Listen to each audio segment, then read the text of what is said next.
Greetings, ladies and gentlemen. This is the Inept General bringing you another Total War Warhammer 3 Legendary Lord lore video. And today we have part 1 of a 2-part epic looking at N'Kari, the Arch-Temptor, the despoiler of bodies, devourer of souls. His cruel embrace is said not to only bring death, but to mean the oblivion of one's soul itself. N'Kari first appeared in the Warhammer world in the year -5600, some 8,000 years before the start of the Total War Warhammer timeline. It is at the time when the polar gates of the Old Ones exploded, unleashing raw magical energies into the world and allowing the armies of chaos to come forward. At the time, the elven people of Ulthuan had been a peaceful race and knew nothing of the ways of war, but the slaughter of their people was a quick and unforgiving teacher. This slaughter was largely led by an emissary of the newest chaos god, Slaanesh, the god of pleasure, passion, excess, and decadence. For he longed for elven souls, and N'Kari led his forces across half of the island nation in what would become known as the Rape of Ulthuan. N'Kari's cavalcade of carnage would not continue to go unchallenged, however, and a warrior rose to strike back against the forces of chaos.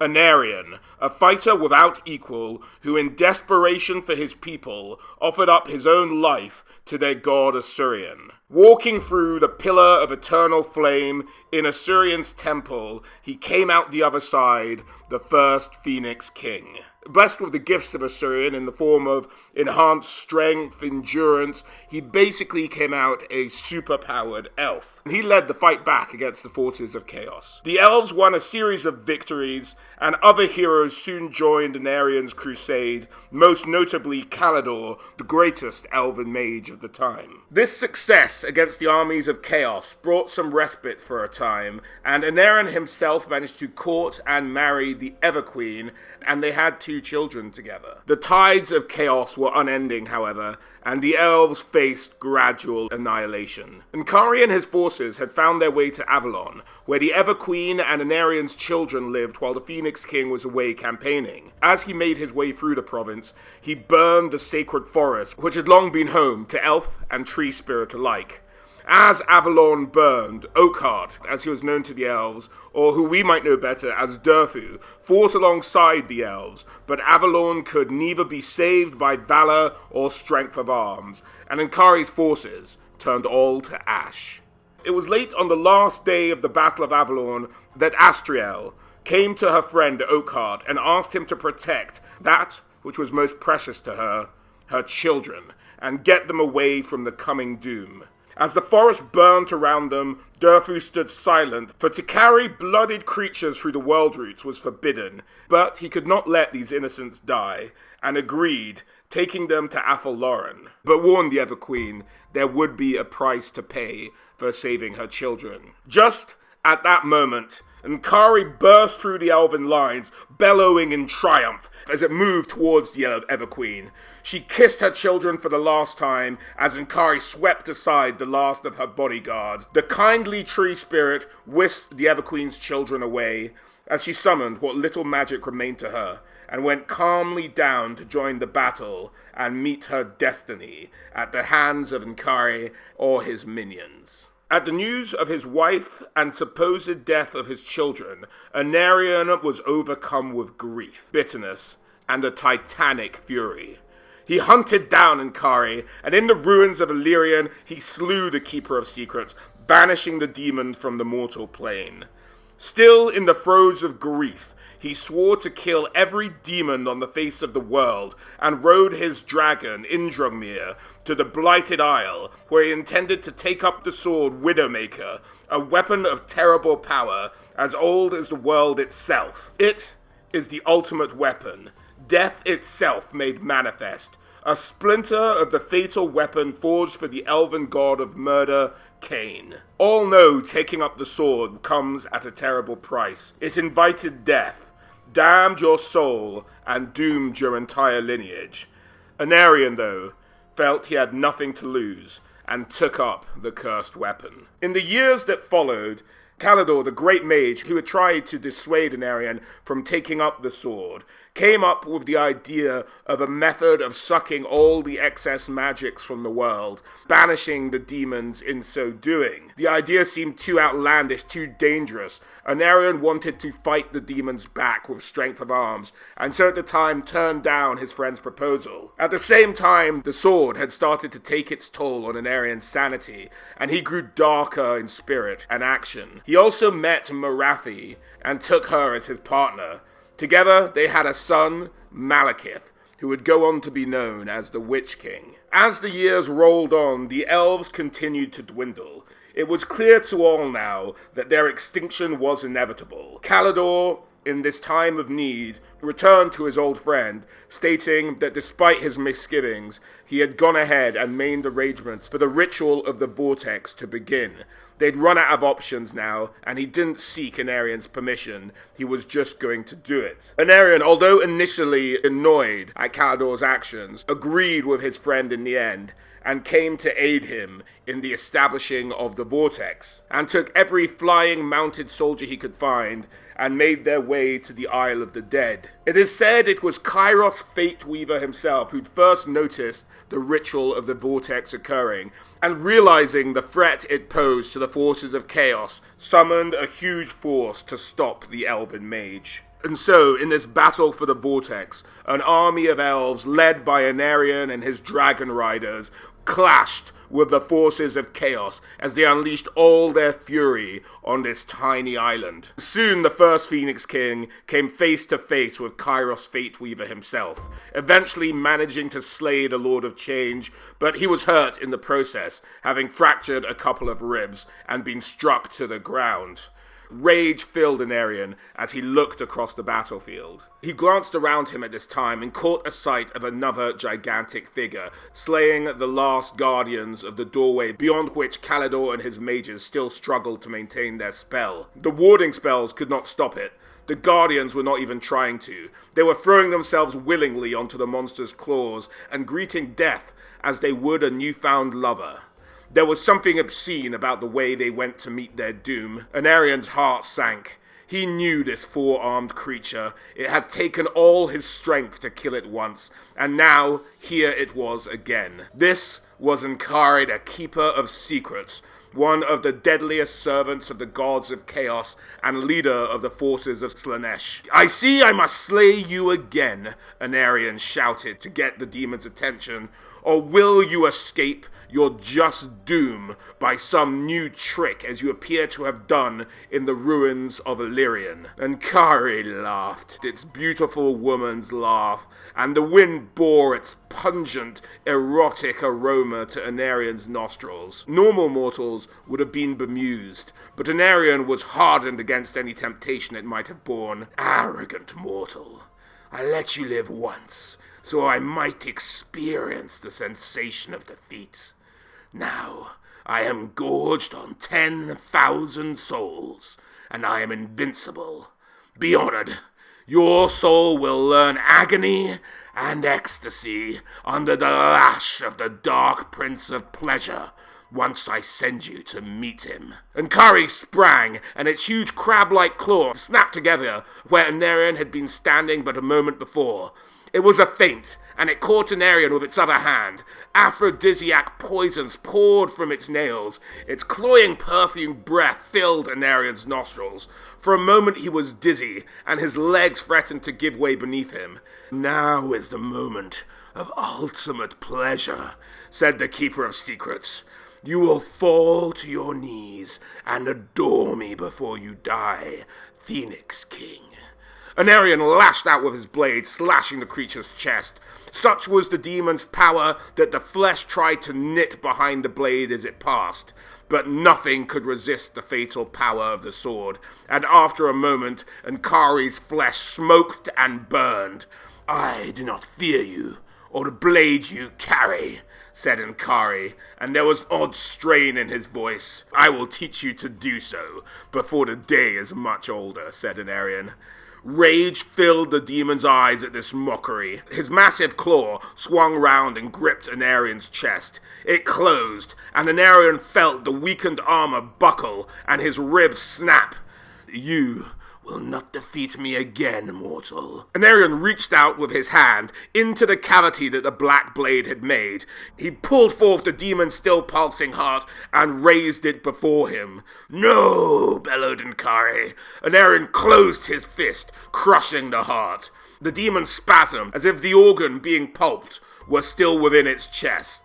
Poisonous blood dripped over Anarian's mailed fist, burning through the armor and threatening to make his hand useless. Anarian forced his own blood into the demon's eyes, blinding it. Then he raised his blade once more and drove it down into Nkari's shattered chest. Ectoplasm poured forth as the demon sought to evade the killing power of the sword. Tiny fragments of its essence flickered through the air towards the vortex and vanished. As they did so, some of the chanting sorcerers moaned in ecstasy and died. Anarian reeled. His left hand was burned and useless now. His chest was a fiery cauldron of agony. The pain mingled with an odd pleasure caused by the effects of the demon's blood. Anarian would go on to have to face a great unclean one and a bloodthirster of Khorne before his day was through. But eventually, Kalador was bought enough time and managed to establish the vortex, sucking the excess energy from the world, preventing most demons from being able to manifest at will on the mortal planes. The Elves had won the day, and in effect, saved the world. However, that is not where the story of Nkari ends. For the tiny fragments of its essence that had been sucked into the vortex reformed into his consciousness, as the Keeper of Secrets looked out from within the newly born vortex and watched Anarian depart. He was lucky to be alive, and he knew it. The weapon the Phoenix King had carried was potent, even beyond the imagining of demons.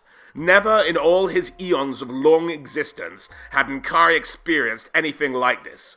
He was reduced to the barest nub of sentience, a thing little greater than a maggot or a human, barely aware of its own existence. He had only just managed to escape from Anarian by casting himself within the roaring magical energies summoned by the elven archmages and hiding there, and he was barely a shadow of what he had been. The sword had weakened him greatly, in some way he still did not quite understand. Still, all he had to do was escape, and his power would regrow as it always did. He willed himself elsewhere, trying to plunge into the great realm of chaos, to bathe in its eternally renewing energies. Nothing happened. He could not escape. Rage and something else he did not quite recognize filled his mind. Perhaps it was fear. He was trapped within the huge spell that the elves had cast. It was preventing him from departing this world for his own.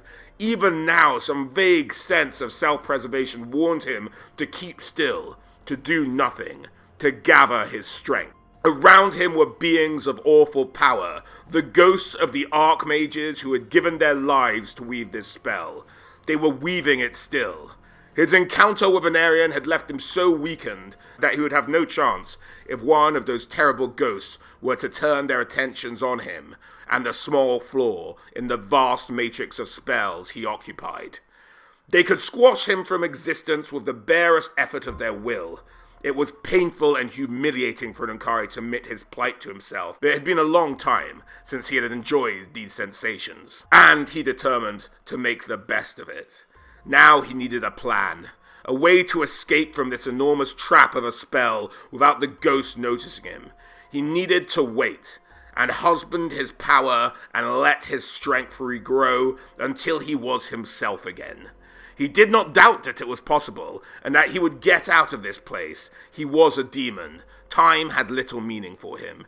Even the strangely altered flow of time within the vortex, as long as he was careful and did not draw attention to himself, he would survive, and he would work out a way to be free. Then he would enjoy another sensation, vengeance on Anarian and all of his blood. Over the years, Ankari could glean much from within the vortex. The return of Anarian's eldest children from Durfu, his bloodline propagate across the lands of Ulthuan as his need for vengeance grew, and the strength of the vortex's seals weakened. As the millennia passed, Ankari would dream. He relived the ancient days of glory when he had led the horde of chaos that had come so close to conquering Ulthuan. He saw himself lolling on a throne made of the fused bodies of still-living elven women and giving orders for the sacrifice of 1,000 elf children. He saw himself storming ancient cities of carved wood and putting them to the torch. He relived inhaling the scent of the burning forests as if it were incense as he devoured the souls of the dying. He awoke. He could feel it. The ancient spells were weakening. The terrible ghosts were weary. Something was happening. Somewhere far off at the very edge of this great net of magic, something was beginning to unravel.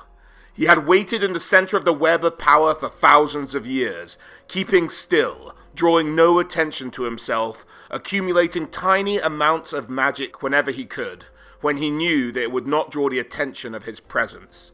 He had become familiar with the strange lines of the spell, and even stranger paths left by an ancient race that lay beneath them. It was obvious that the master wizards among the elves had known about the presence of the ancient ways beneath the fabric of time and space, made by this world's original masters. They had incorporated elements of them into their grand design. It was both a strength and a weakness. The strength lay in the fact that they could tap into the energy wells of the Old Ones, use their ancient grids to strengthen their own magic. The weakness lay in the fact that the paths of the Old Ones were corrupt and slowly unraveling, letting elements of the realms of chaos, the demon realms in which Ankari had been spawned, seep into them. Ankari had fed on that corrupted energy and regained a small fraction of his original strength. In a sense, he had done the elves a favor he had never intended. He had helped maintain their construct by consuming a great deal of chaotic magical energy seeping into it. He had helped lessen the corruption of the ancient spell, although he was sure that the ghostly wizards would not see things that way. He had projected his consciousness to various points along the interstices of the vortex where the Waystone stood. He had mapped the whole huge system. He knew it as well, or perhaps better than any of the elf wizards did. He knew where it was strong, and where the protective spells held good. He knew where it was weak, and the ancient defenses were crumbling. He moved along a part of his mind now to an area he had selected. It was a waystone that looked out from a mountain, top down into a hidden valley. It was a long way from anywhere inhabited on Ulthuan, and no one had come to it for many centuries to perform the rites that would strengthen it. The waystone itself was crumbling. Lichen had grown from the channels of the carved runes, despite the spells that should have prevented its growth, and burned it away. The very pattern of the stone was eroded by the wind and weather, and that was important, for the shape of the stone was as much a part of the spell as the flows of the magical energy around it, or the runes chiseled into it. Every aspect had been part of its design. Every element contributed something to what it did. Now it was like a rusty nail with a heavy picture hung. The ghosts still watched over their handiwork and would repair it where they could. They would notice the collapse of any small part of it if they thought that any sentient entity was behind it. Particularly at any entity trapped within their realm, they would destroy it. The greater demon knew there would only be one chance to do what needed to be done. At best, if it failed, it would mean spending many more centuries acquiring the energy for another attempt at escape. At worst, it would mean complete and utter destruction. Ankari knew that if the patterns of energy that made up his consciousness within the vortex were destroyed, he would be destroyed forever. He had no physical form to anchor him, and his connection to the realms of chaos was still blocked by the intricate wards of the vortex. He was only going to get one chance. He had better do it right. Soon, thought Ankari. Soon. In the year 2173 of the imperial calendar, only some 300 plus years till the start of the Total War Warhammer timeline, Inkari felt a storm being birthed. The weather shaped to his will. Now he needed to make sure the other elements were in place. Carefully, with infinite patience, he extruded tiny filaments of himself through the waystones. He was not yet powerful enough to break out physically, but he could send out a message to every elf with even the slightest sensitivity to such things, and blend their dreams with his own. He would prepare the world for his coming, and make sure the first recruits were ready for his army. Mages across the face of the world would sense something, for their gift would make them sensitive to his magic. The storm blew in from the east. The storm that was forming blew in from the east. It toppled trees and blew off roofs, and hurled the seas around Ulthuan forwards in great churning waves. Enormous winds drove brutal black thunderclouds before it. Savage rains poured down as if intending to drown the world. As it reached its height, the seas boiled and the skies rained down fire upon the land. Many elves drowned in swollen rivers, were crushed beneath collapsing buildings, or incinerated by bolts of polychromatic lightning. Great was the ruin wrought on Ulthuan that night, but the worst was yet to befall the land. The storm roared through the mountains of Ulthuan, passing over Mount Antorek, where a carved stone lay, so ancient it was crumbling. The runes on its face, despite their magical protections, were all but obscured by the millennia-long erosion of the elements. As if tossed by the hand of a wicked god, a bolt of lightning surged down and struck the ancient waystone. Sparks flew, and for a moment there was an eerie silence. Then it seemed as if the thunder's growl was answered from deep within the earth. The tip of the mountain shook. The ancient stone danced and then toppled. As it fell, ancient spells became undone, and things erupted outwards onto the mountaintop. Winged things that beat up into the stormy sky, laughing and cackling. A moment later, a massive claw emerged, and then an arm, then a deformed bestial head, and finally a monstrous androgynous body. 2 additional arms pushed it from the ground. Inkari looked down from the mountaintop for a long moment. He breathed air as he had not breathed in 6,000 years. He looked down the slopes of the great mountain, illuminated by the hellish flicker of lightning overhead. Winged things soared and cackled on the storm winds. He raised one clenched fist in a gesture of triumph and defiance. With his escape from the vortex, full cognizance of what he was and who he had been came crashing in on him. In the vortex, he had been a pallid ghost thing, his mind and memories dull, his passions shadowy, his desires weak and suppressed. Now that he had regained physical form once more, his emotions were stronger, as if they needed glands and hearts and blood and bone and organs to give them their full strength. He remembered a great deal he had forgotten, and felt once again the titanic, towering passions that were his birthright. He smiled, showing his fangs, and then with an impulse of his will, changed his shape to something more resembling an elf, albeit one horned and fanged, whose long nails were talons, and whose eyes glowed like bloody fire. It took him mere moments to work out what was needed, and then he inscribed a circle in the ground with his claw. Now, he thought, I will take vengeance. It was time to locate his prey. He reached out with his mind and formed a vision of an Aryan, as he had been at the height of his power. He could recall the slightest detail of his foe, and recollect him on a scale that was unimaginable to the weak minds of mortals. He remembered the exact patterns of an Aryan spirit and the genetic markers that had flowed in his blood, which would flow in the blood of all those descended from him. As the lightning blasted the ground about him, he pricked the flesh of his hand with one of his talons, and a drop of his magical blood flowed forth. He flipped into the air and ignited it with a word. It became a mote of energy, a pulse of magic that he could shape to his will. He imprinted the genetic rune that he'd remembered upon it, and then summoned more magical energy. As he did so, the original mote divided and replicated like an amoeba, again and again and again, as more power flowed into it. Soon Nkari was surrounded by clouds of tiny motes of light, swarming around him like fireflies. With another gesture, he sent them racing away from him to seek out the ones he was looking for. The motes flew across Ulthuan as fast as sunbeams, seeking the few possessors of the marks that Nkari sought. They flashed around them invisibly, and then hurtled back across the vast distances to their master. As they returned, they swirled around him once more, each of them bearing an image of the being they had found. Visions of faces and places danced in the demon's mind. He saw a young woman waiting to be married, wizards in their laboratories, princesses in their palaces, a pair of twins, little more than children, riding aboard a ship. All of them bore the unmistakable imprint of Anarian's blood. Now Nkari knew the locations of his prey, and his tiny pets, following an invisible magical sense, would always be able to find them again. He smiled to himself, revealing very sharp fangs. One of those he was looking for dwelled not too far from here. It would not take him long to begin his revenge.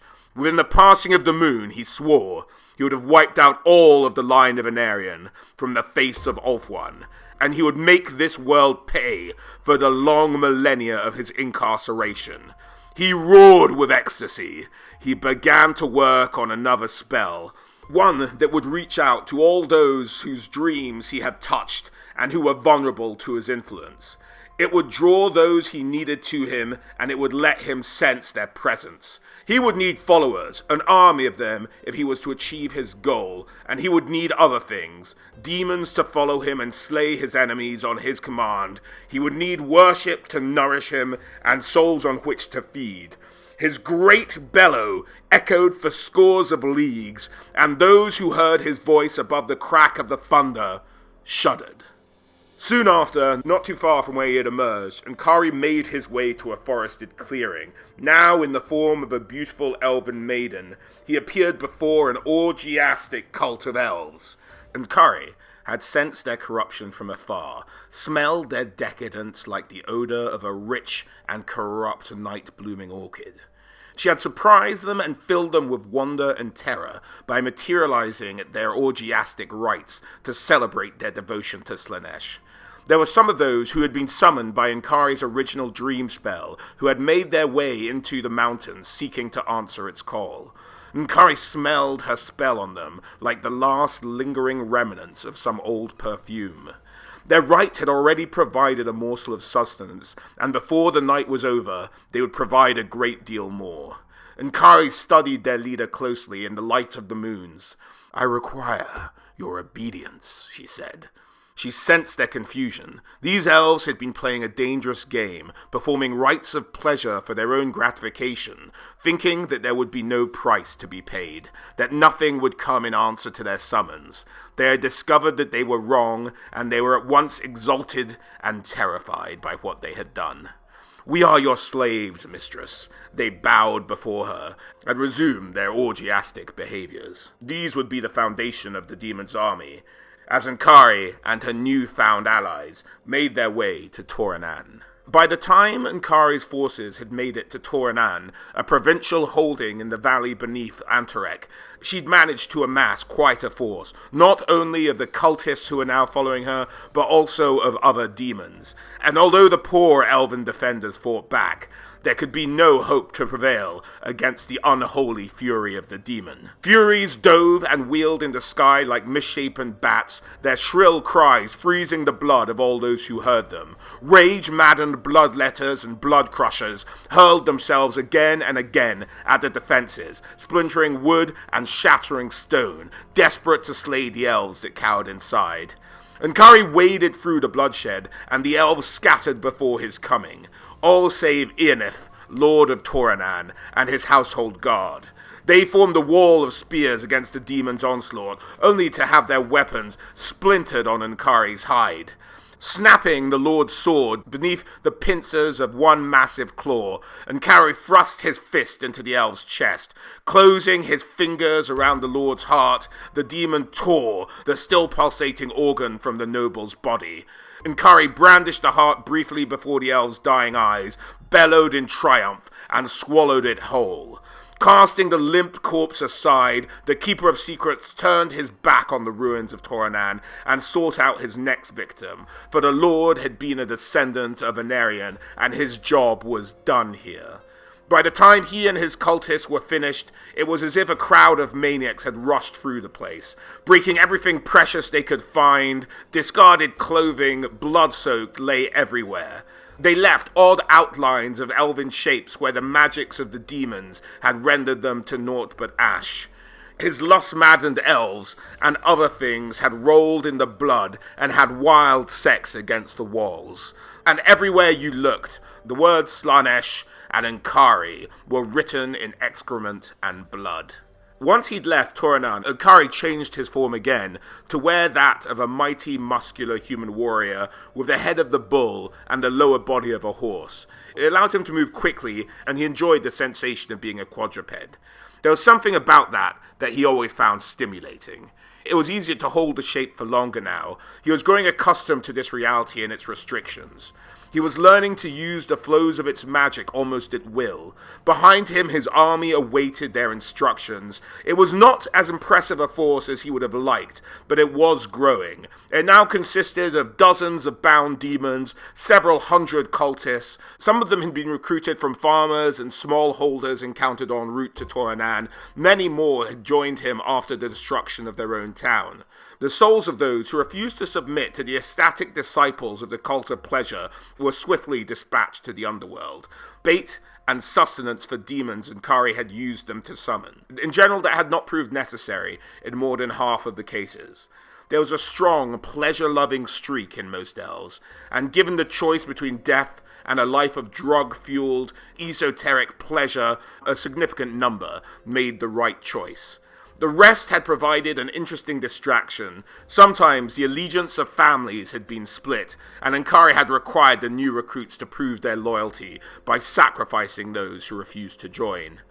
He thought about those he had killed back in Toranan, and Ankari felt the desire for vengeance swell within him. His desire for it grew with every death. Feeding on the souls of the blood of Anarion made him hunger for more. There was something about the spirits that gave him more nourishment and power than any others he had ever consumed. He was going to need it, for his plan was approaching its most difficult stage. Ankari approached a waystone. To his demonic eyesight it glowed, revealing a faint seepage of energy from within the vortex. His smile grew wider, his fangs glittered in the moonlight. He knew all about this sort of magical power, and how to wield it and shape it to his purposes. He was going to perform a feat of magic here that the elves would remember for as long as they existed, which Slaanesh willing would not be very long, as even mortals measured time. He was going to do something here that had never been attempted before in the world, and would probably never be attempted again, because there was no one who could match his knowledge, magical power, or skill when it came to this. There was no one else who had paid the price for being imprisoned within the vortex for 5 millennia either. It had allowed him to maintain his form in a way that few other demons could manage without the winds of magic blowing strongly. It was going to allow him to do something else as well. He decided that he would need to make a few sacrifices before he began. It was not that the magic required them, it was simply that he liked to begin a new venture with an offering to his patron demon god in order to curry favor and bring good fortune. It could not do any harm, it might do some good, and at the very least, it would give him some pleasure, which was the main thing. He used a waystone as an altar, offering up 6 choice souls to Slaanesh. If through force of habit he stole most of their essence for himself, it was only fitting, because he was going to need some of the power they provided to work the spell he intended. He drew a 6-pointed star using the blood of his victims and placed a severed head at each point. Once that was done, he began to chant, as much to focus his mind as to impress his followers. As he chanted, he drew more lines in the mightily convoluted hieroglyphic that represented a path between this waystone and another one within a day's march from here, where his next victim dwelled. In his mind, he visualized the tunnel of light between the 2 points as he tapped the powers of magic. He forced his view of the world onto the world itself. The thing that he was creating in his mind through the power of his magic was also coming into being in the malleable substrata of reality that the waystone tapped into. By the time he had finished the ritual, a glimmering archway hovered in the air before him, its surface shimmering like oily water reflecting firelight. With a gesture of his claw, he indicated that his followers should pass through it. Not without some reluctance, the first of them did so, disappearing through the iridescent arch, as if they dived into strangely colored waters, only plunging into a gap in reality. Only when he had witnessed the last of them pass through did the demon join them and do the same, plunging into a gap in reality and venturing through the strange tunnel in which kaleidoscopic sensations assaulted his senses. Nkari made it through to the waystone that had just seconds ago been more than a day's travel away. Using this portal magic, the demon knew he could strike at will anywhere on the island of Ulthuan. Nkari felt strong now. For the first time since he had escaped the cursed vortex, he was starting to feel like himself. He had fed well on blood and souls and agony and ecstasy. He had bathed in the blood of an Aryan and feasted on their hearts and eyeballs, then used their corpses for his pleasure. His followers had grown to be quite an army. Cultists from all over Ulthuan had come to join them as word of what they were doing spread. A company of renegade dark elves had come to do homage. A crew of shipwrecked Norsemen had been seduced and broken to his will. He had summoned more demons and drawn more monsters to him. His legions could face an army in the field, but he was not quite sure that was necessary yet. Of course, there had been the problem of food. The perennial problem of supplying an army on the move had arisen. Nkari had solved it in the traditional way. Some of the captives had been used as pleasure slaves, some had been taken as recruits, and others had become cattle to be devoured by his soldiers. He had taught his soldiers the exquisite epicureal pleasures of the dark feast, and he suspected now that they would have trouble going back to lesser foods, even if he let them. He had imbibed the spiced elf meat with some of his own dark magical power, and was well pleased that some of the mortals were starting to show the stigmata of mutation. They were well gone down the path of chaos, and would go much further before their adventures were over. "I think the master of the tower is expecting us," said Elrian. Elrian, the chief of his followers and leader of the first cultists he encountered, looked demented. His sanity had not been improved by the fact that his skin had started to harden on his arms and chest, providing him with some natural armor at the cost of some diminishment of his personal beauty. Nkari rather liked the effect of his wild, staring eyes, and the crack that came into his voice whenever he tried to pronounce certain words. His teeth were becoming fangs, and something was happening to his tongue and throat. Nkari could hardly wait to see what. So much was obvious, from even a cursory examination of the tower on the hilltop before them. It was wrapped in powerful protective spells, and had a number of sophisticated wards in place. A few of those who waited on the walls surrounding it were mages. He could tell easily enough from the way they wrapped themselves in the shimmering spells of illusion and battle. Their weapons, too, had enchantments placed upon them, as did the weapons and armor of the warriors. "Yes," said Nkari, "and their flesh will taste all the sweeter for being spiced with power. Trust me. There is nothing quite like the flavor of a wizard's soul when you devour it." Of course he would be expecting them, for he was a mage. He had probably seen their approach at leagues of distance through his scrying crystal. It was a pity the tower was not closer to the entrance of the Elder Paths. Then they could have taken him completely by surprise. Then again, that would have deprived Nkari of much of the pleasure of battle and slaughter. One always had to take a balanced view of these things. Nkari doubted being forewarned would do the defenders much good in the end. His forces were too numerous now, and there was no chance of reinforcements reaching the elves, unless they used the same means as Nkari did to transport their forces. They had not the knowledge or courage needed to do that. Some of his troops possessed the wit and skill to begin to construct crude siege machines, catapults and covered battering rams. They had cut down trees from the sacred groves to make them, and one or two of the cultists had even managed to imbue them with magic to improve their utility. It would only be a matter of time before the gates or the walls surrounding the tower were breached and his followers were within. All he had to do was give the order, and the battle would begin. Ankari paused for a second to savor the moment. As he did so, a tall figure appeared on the battlements and began incanting a spell. It was an order of magnitude more potent than anything being woven by the apprentices. The master of the tower had decided to take a hand. A ball of pure magical energy arced towards the nearest siege machine, blasting it to blazing fragments, searing the flesh of its crew, leaving only vitrified bones standing there for a heartbeat before they collapsed. Ankari was not amused. He had been about to give a rousing speech to his followers to act the part of the great leader. It would seem their opponent for the day did not intend to give him time to play that role. So be it. He would find his amusement in other ways, by tormenting the soul of the one who had robbed him of that fleeting pleasure. Attack! Ankari shouted, shifting his form to something like his natural and most beloved one. He was rewarded by screams of terror from the walls. He could usually rely on magicians to recognize a demon when they saw one. It seemed like some of those on the walls had some idea of Ankari's capabilities. Perhaps he would spare a few of the most abject of them if they groveled enough. Then again, perhaps not. And so the greater demon and forces destroyed the mage's tower, consuming the soul of the archmage and snipping off one more branch of Anarian's line.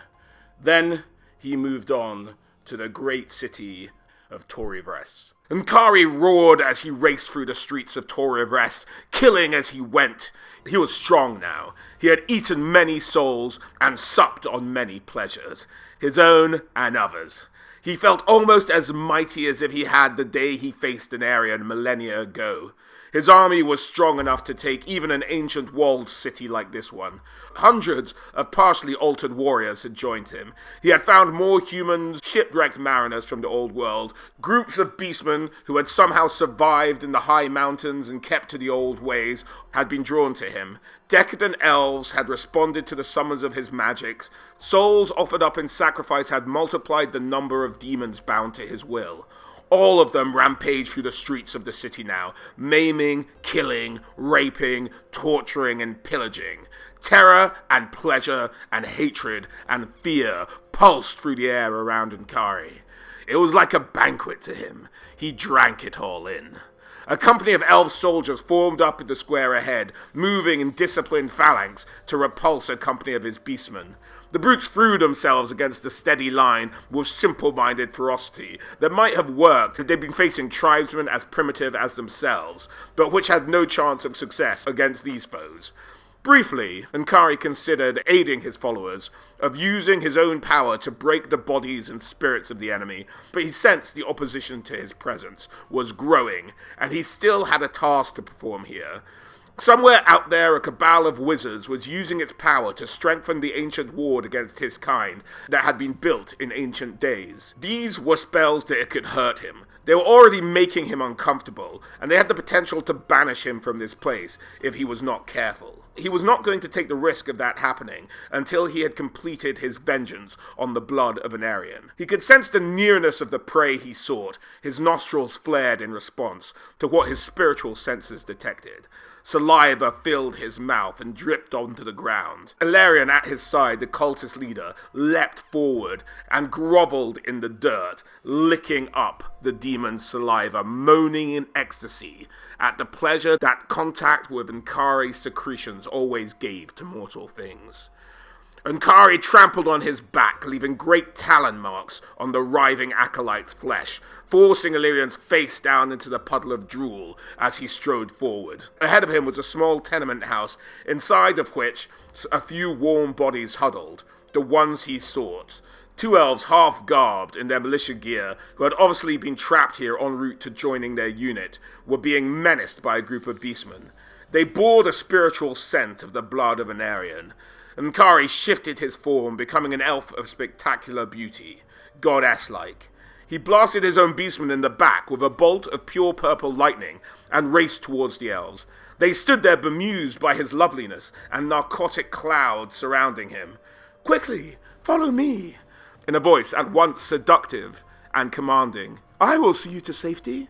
The elves looked at him, grateful for being saved, bemused by the appearance of a powerful sorceress they did not recognize. Ankari reached out and stroked the cheek of the nearest one. He quivered with pleasure. "We do not have time to waste. Follow me. I will weave a spell that will get us out of here." He opened a portal, and without giving the elves time to think, shepherded them through it, before following him themselves. The elf he had touched was being glared at with insane jealousy by the one he hadn't. Ankari chuckled, thinking of the sport he would have with this pair. Behind him, his army battled on. It would take them some time to realize that they had been abandoned by their leader and begin a fighting retreat. Ankari did not care. He had found what he had come for. Soon, there would be too few of the line of Anarian left. There were not many more now. Soon, his vengeance would be complete. Over the next month, this pattern of attacks continued. Ankari struck at outposts in the Dragonspine Mountains, Avalon, and many other provinces of Ulthuan. Indeed, few areas of the Elven realm remained unscathed, yet each time Ankari would suddenly abandon the battle, often within minutes of achieving a devastating victory. As Ankari stood amongst the rubble of another destroyed town, drinking in the emotions of fear, misery, and disgust, along with the adoration of his worshippers, he laughed as the buildings around the central square finally collapsed into a charred heap. In the distance, he could hear the sounds of his followers destroying the last few standing structures and rounding up the last of the terrified survivors. It was time for the next phase of his plan. He was strong enough now to bargain from a position of power with those he needed. He gathered enough sacrifices to begin the ritual. So far, his triumphs had been almost too easy. But now, he was going to attack the Shrine of Asurion, for his last two targets on Ulthuan were there, and he would need allies of enormous power. He looked at the assembled captives milling around like sheep in a pen. They had the eyes of those who had known defeat and enslavement, and he knew their fates were going to get worse. Ankari ensured they knew this by wearing his true battle form. He was not doing this just for their benefit. There were others he was going to have to impress more. With the claw that tipped one of his forearms, Ankari drew the symbol of Tzeentch in the ground and digging out channels with the talons of his fingers. By the time he had finished the sacrifice, the channels were filled with blood. With a word, he set the blood alight, and with another twist of his magic, he set the scent drifting through the hole his ritual had punched in the fabric of reality, and downwards into the uppermost hells. He let his spirit drift along behind it, following the strange paths into the realms of chaos that were his natural home. For a moment, he was almost overcome with nostalgia. He considered giving up his quest for vengeance and returning to this malleable reality that would respond to his every perverse whim. It was a temptation, and as a servant of Slaanesh, he felt almost obliged to give in to it. But he resisted, not least because this was a place where he needed his wits about him. The dark miracle of the burning blood had attracted the attention of something, and in this place, it was massive and powerful. Ankari recognized it for what it was immediately, an old enemy and an old ally, a potent servant of the Changer of Ways and the demon god Tzeentch. It sensed his presence and approached warily, as if it suspected a trap. Under the circumstances, Ankari could hardly blame it for this. He made the signs and ritual gestures that among their kind showed that he wished a truce, and he had come with offerings. The Lord of Change responded in kind, and soon they were in discussions. By the end of the negotiations, Ankari was well pleased with the outcome. He had gained a potent ally, and in return, he had given up little that meant anything to him. All he had to do was provide the Lord of Change with a way into this world, and the souls of several scores of elves to devour. He did not care about that. They were not his souls. He sent his spirit hurtling back to mortal reality. He had other rituals to perform and other mighty allies to gather. By the time he was finished, he would have a force the likes of which had not been seen since the time of Anarion. They would respond to his summons. They would come to this world. They would kill and maim and destroy, if not exactly in obedience to his commands, then at least in accordance with his plans. After some time passed, by the light of the two moons, through the curtain of pouring rain, Ankari looked upon the shrine of Asurion and gloated. The portal shimmered closed behind him as the last of his followers emerged from its glowing surface. Ahead of him, the misty outlines of a huge ziggurat were visible through the gloom. He gestured with his great claw. His followers responded. sticks of bone, thatched drums skinned with elf flesh. Flutes carved from the thigh bones of still-living maidens wailed dire tunes. Brazen war horns sounded cacophonously. The stormy weather did not trouble his force. They reveled in it. He was going to need all of his magic and his followers to achieve his goal. The Shrine of Asuryan was a place where something akin to his kind, and yet opposed to it, made contact with this world, communicating with its followers, feeding off their worship. Touching this plane with its magic, it was a mighty enemy. It would oppose him every step of the way once he stepped on its sacred ground. More to the point, it had the strength to oppose him, could cause him great pain, banish his demon followers, twist the minds and destroy the bodies of his mortal worshippers. Once I give the signal, order all forces forward, attack the point where the walls are weakest. Draw the elves into combat at every point. Yes, beloved master, we shall devour these elves. The dark feast will be celebrated. Saliva dripped from the corner of Elrion's mouth and vanished amid the raindrops running down his face. Thunder boomed overhead, banners bearing the rune of Slaanesh and the symbol of Ankari unfurled beneath them. Demented cultists cavorted deliriously. Lust-maddened elves paused to steal a kiss from dancing lascivious demonettes. Gargoyles took wing through the buffeting winds. Mutated berserkers raced towards the walls, bearing ropes and grapnels and makeshift ladders made from magically fused bones, as his army charged towards the walls. Arrows darkened the sky in response, descending on the oncoming horde in a shower of death. Deadly spells woven into their tips allowed them to pierce the magical flesh of the demons almost as easily as they parted the armor of cultists and skin of mutant. It seemed there were more elves left alive within than he had thought, and their mages had somehow managed to shield their essence, even from Nkari's magical vision. Good, Nkari thought. It would provide a little relish. Things were going well. Vengeance would soon be his. The elves were proving troublesome. A storm of arrows had descended on Nkari's troops, along with a hail of spells. His warriors had been thrown back again and again. The greater demons in his retinue, loath to be the first forward in case it was a trap, were holding off the attack. The lesser ones were not powerful enough to clear the walls on their own. It was time for another tactic. He called his army back and ordered them to cease attacking, to give their forces an hour to rest, to snatch sleep, to dream. He breathed deeply and exhaled, emptying his lungs into a cloud of narcotic perfume that all but stunned Elrion and the other cultists who watched him with bright, mad eyes. He extended one of his claws and inscribed runes in the dirt. He indicated to a cultist that she bow her head, and he took it off with one clean sweep. He breathed in again, as a huge jet of blood spouted into the air. All of the crimson fluid was sucked into his chest, bringing with it the faint taste of its supplier's tainted soul. Swiftly Nkari worked his spells, changing the blood within him, adding some of his own eternal essence, drawing corrupt phantasms from the chaotic netherworlds. He added visions of sin from its extensive memories and lustful dreams, taken over centuries from the souls he had devoured. He breathed in again, and through his nostrils, drawing on the winds of magic, and adding power to the witch's brew he exhaled through his mouth, an army of phantoms emerged in his breath. Beautiful elf maidens and boys, translucent, dancing seductively. His worshippers reached out and tried to embrace them, but Nkari shooed them away. These things were not for them. These rays were half-formed, malleable, responsive to dreams and whims. He did not want them shaped by the demented drives of his worshippers. These were meant for other beings. They would offer temptation to the guardians of the wall. Nkari aimed, a coruscating bolt of energy, at the weakest point in the spell walls. Even weakened, the defenses were still powerful. It took effort to blast even the smallest chink in them, but the small gap was all he needed to create.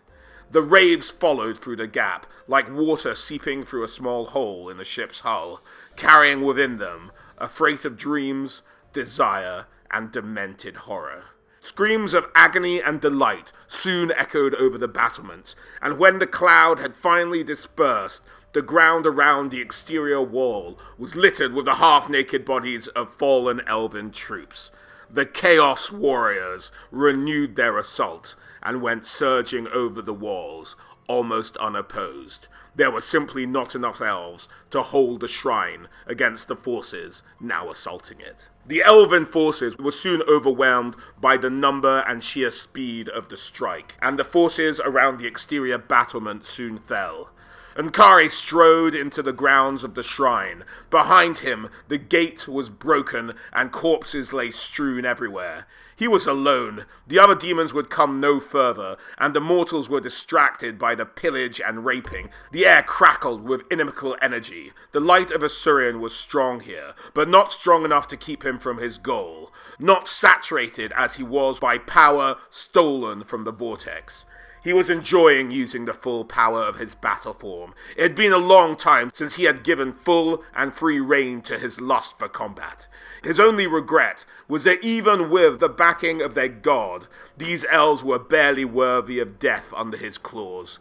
He raised his greatsword in one hand and swept it down, cutting 2 of the Phoenix Guard in 2 with one blow. He snipped off the head of the first bisected corpse with his claw just to enjoy the expression on its face. The brain still lived and fought for seconds even after it was cut from the body. Ahead of him were a set of stairs leading into the depths of the temple. He sensed the presence of his prey down there, where Asuryan's power beat most strongly. The presence of that old god was all around here. The flame blazed strongly, as if trying to hide those N'Kari sought within the shadows its light created. Given time, Asuryan might even manifest himself and deal with the interlopers. That would be a sight worth seeing. Unlikely, though. It took long ritual magics to get the god's attention. Beings like Asuryan moved and fought in different timescales from their little elf puppets. An eye blink to a god could be a lifetime for an elf.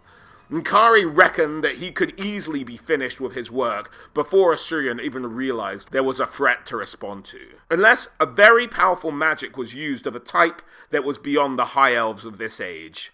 The elves had thought that placing the heirs of Anarion here would put his prey beyond his reach. He would enjoy showing how useless their efforts were.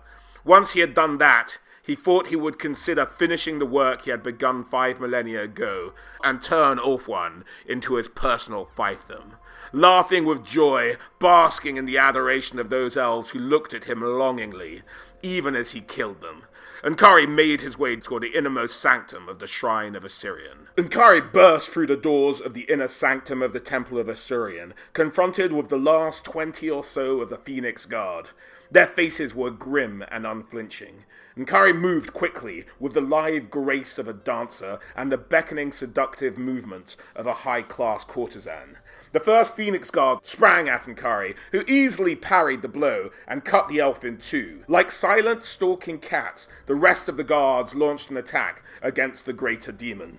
N'Kari tore through the guards as he saw his prize at the back of the room, a young elf, barely more than a child as far as their kind went. N'Kari beckoned with his hand, and some of the wounded Phoenix Guard abased themselves before him. Even in the weakened state this place put him in, he knew his goal was close. Nothing could stand in his way. As he sprang forward, walking on the backs of his newfound worshippers, the great claws on his feet tearing flesh and scattering bone with every stride. The remaining Phoenix Guard threw themselves forward to meet the demons, and Kari's great sword reaped their lives like wheat as he laughed with soul-flaying mockery. Blood and brains scattered everywhere, even over the face of his target, who looked surprisingly undaunted and calmly wiped the viscera away to clear his sight. Polychromatic lightning surged from Akari's extended claw. It hit one of the defenders and consumed his flesh, even as he groaned in what might have been agony or ecstasy. The flare of the bolt cast the huge statues of the old god into stark, blasphemous illumination. Blades scattered on N'Kari's flanks or passed through his flesh that knitted behind them. The pitiful few remaining defenders threw themselves forward. N'Kari pounced to meet them and rend them asunder. He was drawing close to his prize. The elf raised his sword. His hand was steady. "Face me, demon, and meet your master," the elf shouted, his voice as steady as his hand. The voice was the same. Nkari paused for a moment in something that was almost shock. The face was the same. It might have belonged to an Aryan himself, although a younger, less stern, less time-ravaged than Aryan. The scent was the same, flesh for flesh. The spirit was almost the same. It did not blaze so bright. It did not burn with the flame of Assyrian. It was not corrupted by the sword of Cain. It was not dimmed by the shadow of that all-devouring blade. Astonishingly, it was not afraid. It had not learned the meaning of fear as an Aryan had. Even when he had his fears most under control, this was indeed a bright, tender morsel to offer up to Slaanesh. The spirit burned bright, but it was not the only one of the blood that Nkari had detected. There was another nearby. No matter, this one would do. It would give the demon the greatest of pleasure to teach this foolish mortal the meaning of terror before it killed him. He would torment it, as a cat torments a mouse. He sprang forward, aiming just in front of it. The elf was quick indeed. Nkari had intended to do no more than scratch it, but the elf was already gone. A pinprick in his left side, near where his heart would have been in an elf, told him his opponent even had the temerity to strike back. Nkari smiled. This might prove even more amusing than he had hoped. "I will start with your fingers and toes," he said. "I will snip them off so delicately, you will not even miss them at first." The blade flicked at the demon's eyes. It stung. It did not really hurt. It merely interfered with his vision for a moment until it healed. Nkari struck again, faster this time, certain that this time he would connect. The elf no longer where he had aimed. Once again it eluded him with speed much greater than Nkari had anticipated. "I thought that demons were to be feared," said the elf with the sword. "You cannot even hit me."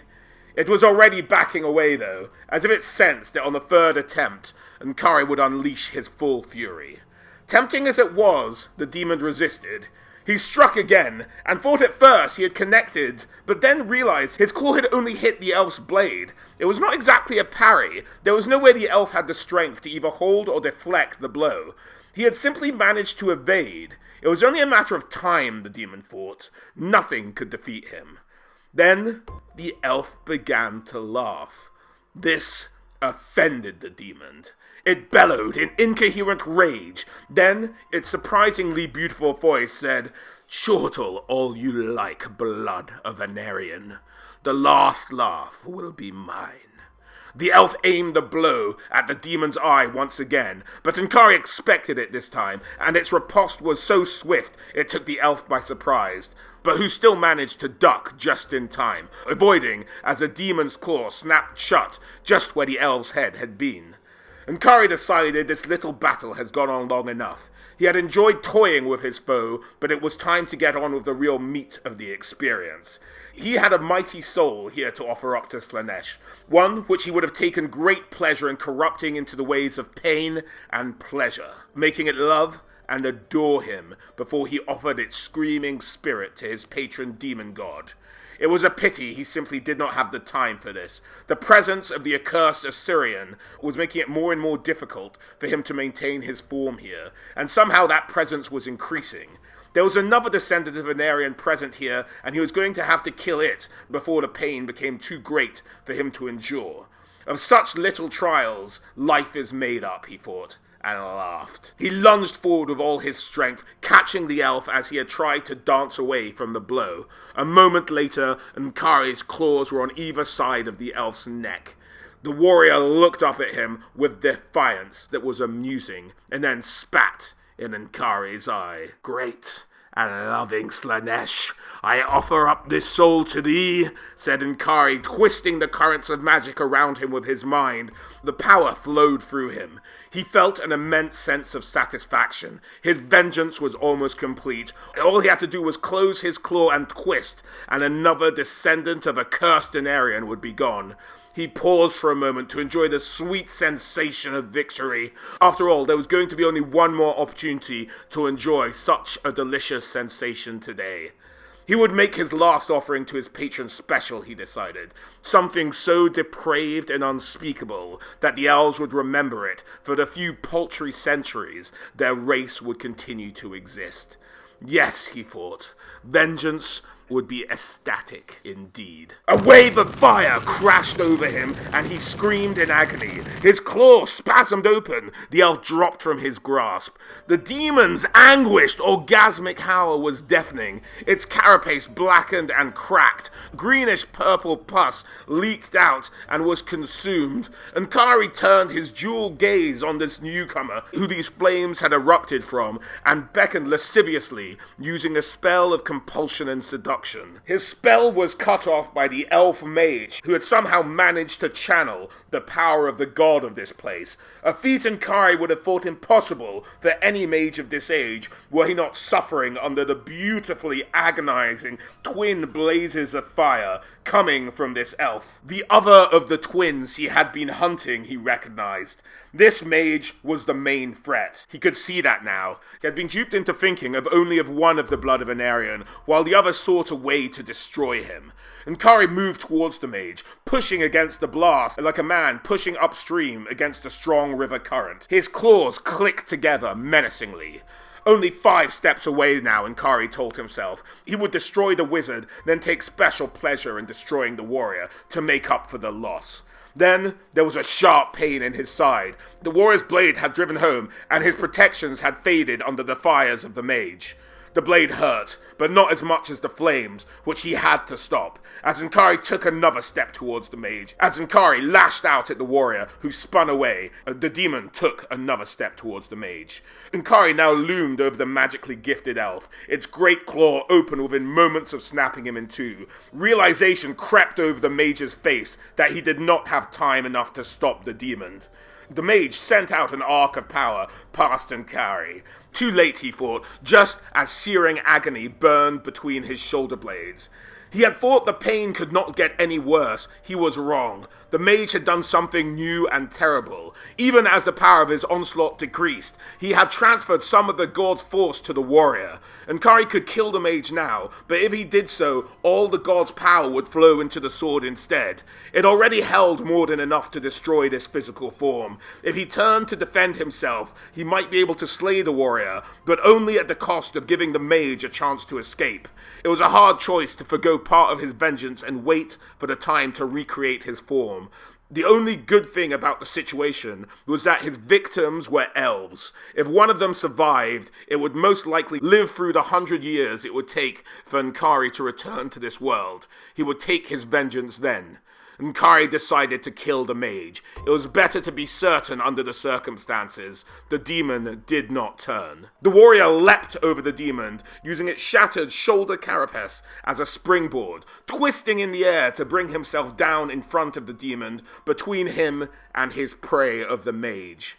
With his free hand, the warrior pushed his brother away, even as he turned to strike. He was fast, faster than he'd been previously. His blade seemed to move of its own will in his hand. He drove the blazing sword forward, striking the demon with the power of a thunderbolt. He struck it again and again. The demon reeled back, howling and cursing, great trunks torn from its flesh by the power of the blade, wounds cauterized by the cleansing flame. The twins drove Kari from the chamber of the sacred flame through the long corridors until they emerged on the ledge in the side of the ziggurat, looking down upon the sea. Kari seemed to be fading in the sunlight. Mist emerged from its charred skin.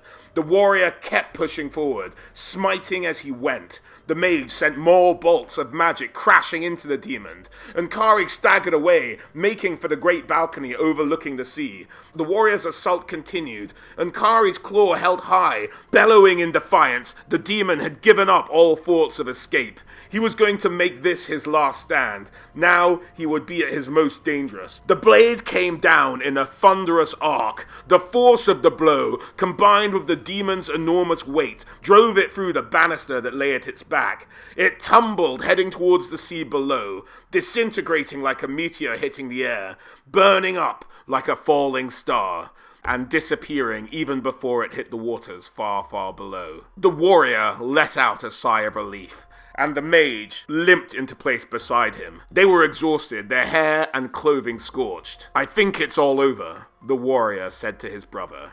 "It's not over, and you know it," replied the mage.